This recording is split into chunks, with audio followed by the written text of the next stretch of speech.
I had received some unfinished work material which upset me, so I hurriedly changed into something more comfortable and set off on an impromptu run. I swapped my jeans and overalls for shorts, a t-shirt and trainers, threw on some sunglasses and a bandana, and hit the road. My goal was to grab a few newspapers from home, about 20 pages in total.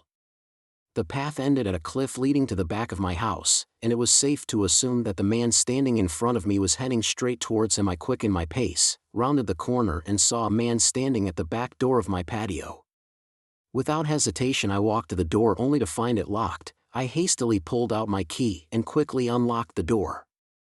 I quietly opened the door to the patio and looked inside. The kitchen where Alice usually worked was empty, only scattered papers and a laptop on the table. The baton had belonged to my grandfather when he was a patrol officer and it symbolized protection, but for me it also held memories of my childhood idols. I took a deep breath, gripped the doorknob and slowly pushed the door open. Without hesitation, I walked over to the bed and hit the guy's arse with the stick with a loud slap. She shouted something and I realized that the guy was in fact her boss, Simon Green, who quickly got off the bed and stood up, looking at me with a confused, surprised look on his face as I stammered. "I was invited here," Simon said. He was older than me, taller than me, he was in his 40s, I was in my 30s, there were rumors that he was skilled in martial arts, and standing naked in my bedroom, pale-skinned, he was waiting for me, a stranger. I was waiting for him too. Little did he know that I spent a lot of time playing tennis and had impressive backhand skills. When I smiled at him it should have elicited a fierce reaction from him. He roared like a wild animal and rushed at me from a distance of about 6 feet away. I quickly gave him a powerful blow to the face. The punch didn't land on his cheek but on the right side of his forehead. Perhaps because he tried to dodge my punch and tilted his head slightly downwards, the blow struck his forehead and caused him to fall over like a sack of bricks. He didn't move a muscle, and I looked down at him, glancing at Alice to see that she was about to freeze, her eyes wide and drool running down her chin. I picked up my phone, unlocked it and looked at the call log. He had dialed 911. "What's wrong with you?" I said into the phone. "My name is Tim Jenkins. I'm at my home at 12, Arbor Circle. This man was in my bedroom. He attacked me and I hit him. He is seriously injured and needs immediate medical attention. My wife is also here. I think she is under the influence of drugs or something similar. She is conscious but unresponsive. Sir, help is on the way. For everyone's safety we will approach your home with caution. Thank you for your cooperation. I'll be waiting for them in the front yard." I hung up when I heard the sirens. I saw 2 police officers get out of the car, a man and a woman, and they got out of the car but did not pull out their weapons. The female officer knelt beside Green, checked his pulse, and instructed the other officer to call an ambulance. She took the bathrobe off the wardrobe door and helped Alice put it on, then escorted Alice to the guest room, where she signaled for me to follow her there but try not to disturb her. I saved the contents of my phone to a separate file and emailed the video to my office. Switching off my computer and placing my phone on Alice's desk, I watched from the kitchen as the ambulance carried Green out of the house, where he was quickly lifted into a car and taken away by the police. The policewoman, whom I didn't recognize, led Alice into the living room and out of my sight, Alice following her unseeingly as she walked furtively into the kitchen in her bathrobe. She introduced him to me, even though we already knew each other. "I'm sorry about what happened. Do you know the man who was hit?" Dempster asked. "I hardly knew him, John. As far as I know he was married and his children were in school. That was a year ago. Do you suspect him of having an intimate relationship with your wife?" Detective Dempster asked me. I told him everything, starting with my decision to go for a run to relieve stress and get my paperwork and ending with the 911 call to the police. I didn't miss a single detail or have any motive. He told me to put the baton down or he'd hit me with it, so I hit him again and he lunged at me and let out a roar before attacking me. I realized he was trying to intimidate me and unfortunately he succeeded even though I wanted to aim lower. I think once she came to her senses she confirmed his words. Continuing the conversation, I mentioned that the mobile phone was Green's and that he might have footage of this meeting on it while he was downstairs. Dempster asked the crime scene technician to open the phone and I asked Alice how she was feeling. I wasn't sure. He replied for me to check on her. Sheriff Dempster and I walked into the living room where Alice was sitting with a uniformed police officer and a doctor. Dempster asked the doctor what had happened to Mrs. Jenkins. and the doctor explained that as a precautionary measure we were going to have to take her to the county hospital as she appeared to be in shock, and that Alice's vitals were stable. And when I looked at her, she locked eyes with me and a tear escaped from her right eye. "I'm so sorry, Timmy," she whispered something and then lost consciousness. I called her, but she didn't pick up, and soon she was taken away in an ambulance. I hurriedly changed into fresh clothes and followed her to our car. The police were at the house, but I was told they would cordon it off before they left. I briefed them on the situation and promised to keep them informed about the hospital. Alice and I married right after we met in college when she was only 21 and I was almost out of law school. I accompanied her to corporate events and never suspected there was anything between them, and this was the first time I was introduced to the Green family. I don't understand how he could have drugged her under the circumstances, and I suspect she was probably waiting for him naked and with the back door open. I don't understand what I witnessed. Green turned out to be a large man, but on closer inspection it could be argued that his size would not have made a significant difference to the situation. However, I only glanced at him, and later Simon Green's wife appeared in the hospital waiting room. I recognized her, but she didn't seem to recognize me. I was allowed to go to the room she was staying in while she slept. I looked at her and was lost in my thoughts. I wanted to come to terms with the pain she had caused us before making any decisions. I needed to understand what had happened. The doctor explained that she had suffered some sort of trauma that caused a shock reaction and loss of consciousness. I stopped her. "What about Simon Green? Do you know him?" "No, we just know each other. I probably shouldn't tell you, but he's in a coma. He's on medication." When he talked about the severe head injuries he suffered, but I talked them out of it. I told them that Alice might be in an intimate relationship with her boss, that we needed to talk about it, that for the last couple of months she's been in the back of my mind, that she seemed to be in a different kind of state of anxiety. "Tim, please give her a chance to clear everything up." "I promise you I will do that, but as expected it won't change anything. We'll just have to wait and see." I found Mrs. Green and found her in the waiting room of the ICU. I went up to her and said, Hello Mrs. Snay, can I talk to you for a minute?" She mentioned that Simon had been behaving strangely lately, which made her suspicious of his behavior. For example, he hadn't been attending the children's sports day as he used to, claiming that he was busy at work. I went outside to get some fresh air and clear my head, and I decided not to make any decisions until I heard from Alice. I stood there for an hour and then returned to the ward where Alice was behind the curtains in the waiting room. I rushed to get help and found Dr. Moore in the infirmary. I signaled her to come quickly. She seemed to be waking up, but I wasn't sure if I should be here when she did. Dr. Moore's voice asked, "Alice, how are you feeling?" Alice replied weakly, "I'm really sorry." Dr. Moore urged her to fully wake up, accept reality and move on with her life. The doctor explained that I left because I thought she'd feel better without me, although I don't know how long that will last. "I'm totally screwed up. How's Simon? Is he okay?" "Tim hit him. We don't know if he's going to be okay. He's probably going to have an operation." "Damn it, I told him not to be a risk taker. It's a bad risk. He's lost, and I'm sure he is too." I pull the curtains back and walk into the room. "Alice, I'm going to take you home. I want us to get out of here as soon as possible." "Okay, thank you." To that Alice replies, "I'm really sorry about this." She adds, "We'll talk about it again, I promise her." And then turning to Dr. Moore, "When can we leave?" "I'm going to start filling out the necessary paperwork now." Dr. Moore replied, "She's going to go and get changed now." As Dr. Moore left, Alice woke up. I wanted to apologize. "Timmy, it doesn't matter. We can go home as soon as Dr. Moore gives us the medical forms." I replied that I left the ward while she changed. She would have thought that I had rejected her, and it was. I didn't want to see her naked again, maybe never again. I unlocked the front door and we walked into our once happy abode. There was no sign of the police or any obvious mess. Alice took a seat in the rocking chair in the living room and I went upstairs. The bed was disassembled, all the drawers had been pulled out, and I was confused and shocked at what had happened in her house.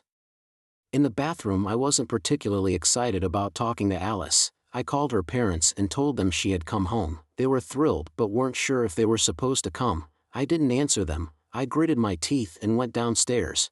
I asked Alice if she would like some coffee. She looked at me and just replied that she didn't need any. I took a seat across the table from her. I sat down on the couch across from her. I sat opposite her on the sofa. We were about 6 feet apart. "What happened, Alice?" I was flattered. He was very attractive and I was curious. "It took me a while to admit it." "So you knew he was trying to seduce you. What did you decide?" She lowered her head into her hands but then looked up again, and then what? At that moment I was sure there was something wrong between us because she wasn't cheated on or addicted to drugs, she wanted it for herself. We went to dinner together and I asked him why he decided to show his feelings now after all this time. Those were his exact words. Alice, why is there something in me that makes you accept this? Timmy, it doesn't matter. He expressed an intense desire for me, claiming he wanted me more than anyone else. I never thought it was exciting. How many times have you been intimate? Alice, not once. Today was supposed to be the first and only time, but then you showed up. I was terrified when I saw you. You had a cold look on your face after you beat him up, and indifferent. I think the police should have asked me first. When I said to hell with them, I had no choice but to take action. He rushed at me and I watched it all quickly and decisively in an instant. Alice, it's hard to believe that this is the first time I've seen him coming through the back door. It doesn't seem to be the first time that you've done this kind of thing, Tim. It was only 2 days ago that Simon and I kissed in his car. Our hands were wet, but I didn't let it go when I told him he could come to our house as soon as you got off work. Tim, I care about you. I don't sympathize with Simon. His strength and confidence stirs up my desires. It's obvious he wants me as much as I want him. Alice, I need time to think about our situation. If we act on our desires now, it will only lead to our divorce. What I've witnessed is etched in my memory. Please know that I love you in spite of the pain you are going through, she confessed to me with tears in her eyes. I turned away and went upstairs to my home office. I looked through the contents of Grim's mobile phone and found that Alice had received a lot of calls on her phone in the last 2 months, all at night, and Grim shouldn't be calling her during business hours. The video cut out for a second when he put the phone on the dresser and pointed to the bed. He said thank you and she sighed and sat down on the bed and took off her shorts and shirt. Alice lay on her back and waited impatiently for him to come on. Ready, she urged. He jumped on the bed, but before he could do anything I opened the door and hit him. The sound of the impact was pleasing, and accompanied by a cry of pain from him. I continued to watch what was happening until I finally dialed the emergency services. I doubted that Alice was telling the truth, as it was their first time and she should be looking forward to an intimate moment with Grim, even though she said it could only happen once. I was skeptical as he was her boss, and I found it hard to believe that it could be an isolated incident.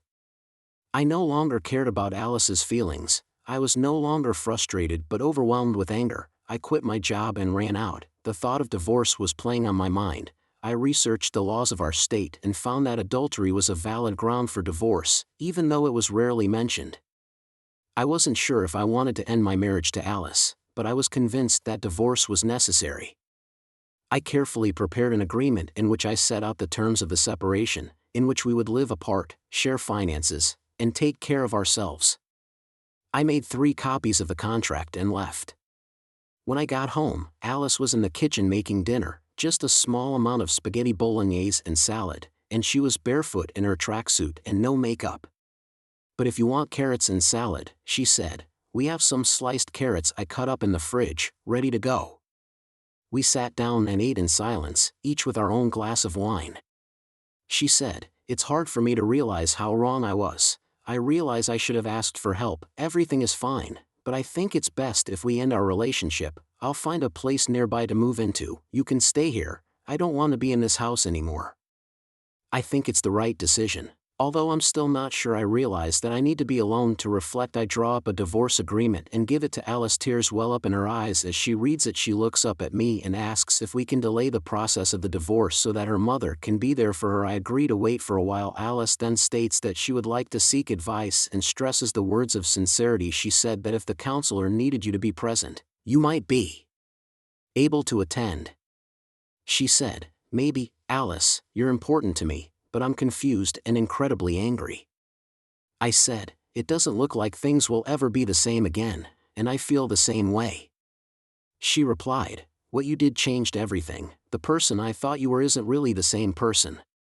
I was impassive and couldn't comfort her. The woman I once loved would never be like that. You're not her. I said, maybe you're like her in some ways, but I can't be sure. In my mind our relationship was all a lie. The question was how much. I went upstairs and packed up my things in the master bedroom and moved into the guest room the next day. The next day was a work day and I barely slept. 00. I left the house and bought a cupcake and I found myself being productive surprisingly high. I sent a lot of emails, decrypted notes in the judge's office, and was so busy that I forgot about Alice for a while. Maybe that was the mindset I needed to adopt when we broke up, and at lunch I researched information about flats for rent and arranged to look at one of them that was only 2 blocks away from where I worked.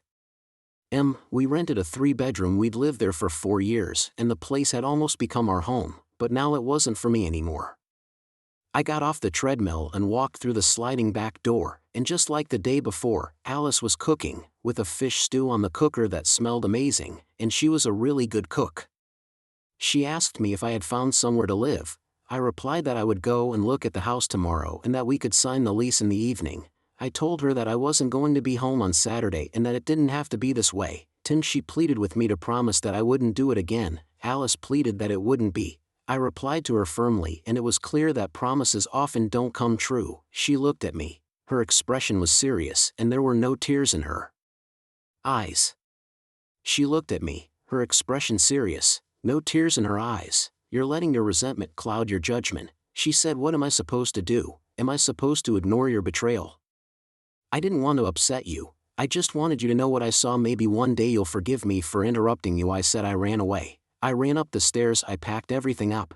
I rented a flat. It was a studio flat with a great view of the jogging track and a small park. There was no furniture. I arranged for a double bed to be delivered, a sofa and armchairs. It was very expensive, but it was necessary for the comfort of the place. Lunch afterwards, I thought about a number of topics and I came to the conclusion that I might not love Alice anymore, but I had a friend who worked at the same company as her, Michelle Davis. Michelle and I went to college together before I met Alice. We went to college together before I met Alice. When I broke up with her, I started dating Alice. She started dating a fraternity boy. Despite our pasts, we remained friends and stayed in touch. I remember, in my opinion, Michelle was a bit impulsive, especially as she soon started a relationship with a frat boy. Michelle and I studied law together and ended up marrying a classmate of hers, and now she has a young son, and apparently it's a very strong marriage, which proves my ability to read people. When I called her, Michelle answered, and she was surprised that I could hear her, and she said, "How are you?" Then Michelle invited me to lunch and I agreed. The restaurant was only a few minutes away from the house. We said hi to each other and hugged, and then sat at the table and ordered while we waited for our food. I also heard that Alice was seeing him. I don't believe it. You hear things, you see things like lunches, office meetings, and the rest of it is just conjecture, but it's just weird to me. So Alice wasn't the only target. Maybe not, but presumably they see each other every day. No offense, but why didn't you call me? I thought about it, but I didn't think she'd do anything. Calling you could get you in a lot of trouble. I want you to consider her point of view. What else can she say? She's apologized and promised not to do it again, but isn't that enough? It's a tough decision. And by the way, Big Bill and Little Will, how are you? Little Will is fine. 3 years old, energetic and enthusiastic, soon to be starting kindergarten. Your problems are much more serious. I'm here if you need me. I need a break. He travels a lot, and sometimes when he comes home he's not the same. Now I've heard about Billy and it's made me think a lot, but I've just decided to take a proactive approach. Michelle, what does that mean? Can you tell me more? I'm worried. He might think I don't trust him, and all you have to do is talk to him gently. Thank you. I hope you and Alice can deal with this. I was never your friend at school and you know why, but I think she's a good fit for you. After all, after lunch we hugged each other and said our goodbyes. Michelle's a kind girl, and I've found out that Alice has come back to work, and I'm glad that she hasn't been sacked. With that time passed, I began to realize that my relationship with Alice was really over. We were only loyal to each other. There was no question of children. She hadn't kept her promise. It was obvious that this was the end of us. I didn't think I was ready to start over with new responsibilities. The renewal of the contract, although it was disappointing, I knew it was necessary. I hadn't spoken to Alice since I had moved in with her on Saturday. I walked up to the patio door and knocked on it, not knowing what was going to happen next. Alice's mother, Tess, was in the kitchen at the time, and she opened the door when she saw me. I asked her where she'd been. Tess was embarrassed and hesitated before saying she'd gone to see a friend. I realized she was hiding something from me. Tess, you're not very good at lying. Which friend had she gone to see? She blocked the kitchen door and I walked past her to the front door. A car pulled up. It was a brand new Mustang and a blonde man was driving. He got out of the car and went around it and opened the passenger door. Alice came out. She was wearing the same clothes she had on yesterday's date, and I ran up to them. "Hi Alice, I'm here to see you," I said, and she jumped in shock and turned around, and the man looked scared and worried. "Timmy," I was calm, but my voice must have scared them. James started to move away from the side. "Mate, I don't want any trouble," he muttered, trying to lighten the mood. Alice screamed and begged him, "James, please leave." "Whatever you say, Alice," The point is you, James replied. He laughed and quickly got into his car and drove off. I'm sorry, Tim, I'm so weak, I need support. I know you and I have broken up, but I love you even though I don't deserve it. We've been together for a long time, but she's never been like this before. She's very pretty, no wonder men love her. I don't understand why she's suddenly succumbed to the advances of men. When I got back to my room, I accepted the fact that she'll always be an enigma to me. I knocked on the door of the terrace. Tess walked in. Come in. What brings you here, Tim? What's the matter? She asked me. I want to know what happened between us. I thought you might know something. We were doing well, but she suddenly changed. You know why I ask? In high school, Alice didn't attract a lot of attention from boys. She had no curves and a slim figure. While her two friends quickly shot up in popularity and became popular cheerleaders, Alice found herself falling behind in popularity and her friends drifted away from her. But everything changed. When she turned 17, she suddenly gained weight in all the right places. Her acne disappeared and attracted the attention of boys who hadn't noticed her before. She went to prom with a rugby player and lost her virginity. I was worried that she might be pregnant, but she's been taking pills, and I was worried that she might get a disease, but as far as I know that hasn't happened. Tess paused and asked me, have you guys talked about kids? Yes, we are going to have kids soon now that it's all behind us. Maybe she was afraid that if she got pregnant the men wouldn't like her anymore. I think she contacted her boss because he was stalking her and she needed reassurance. That's the best I can guess. What happened to the man in the Mustang?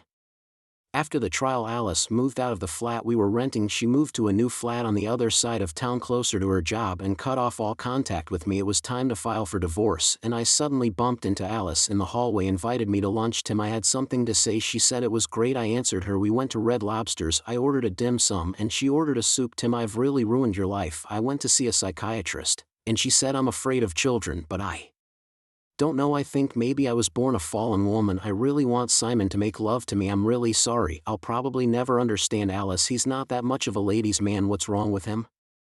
I think it's cruel. You've really ruined his life, Tim. You've ruined mine too, she said. I don't think so much as you've ruined your own. I don't know why this is starting to happen to me again. Simon reminds me of the man who asked me to the prom and then took my virginity. Maybe I want to go back to those glory days when you could be intimate for your own pleasure. In any case, I really miss you in my home life. I have yet to find a man who is better than you in bed. Maybe there is one who is just as good, but you and I know each other too well, and you have always managed to satisfy me immensely, and I'm a fool for admitting it right away. And our conversation about her promiscuous behavior got on my nerves, and I didn't try to hide it from her, and she noticed it too. She hummed and said, just say my name and you'll know that wherever I am I'll come running to see you. She smiled at me. Oh, Alice. My God, I was overwhelmed at that moment. I admit that Alice is the most attractive woman in the world, at least to me. I want her more than any woman I've ever met.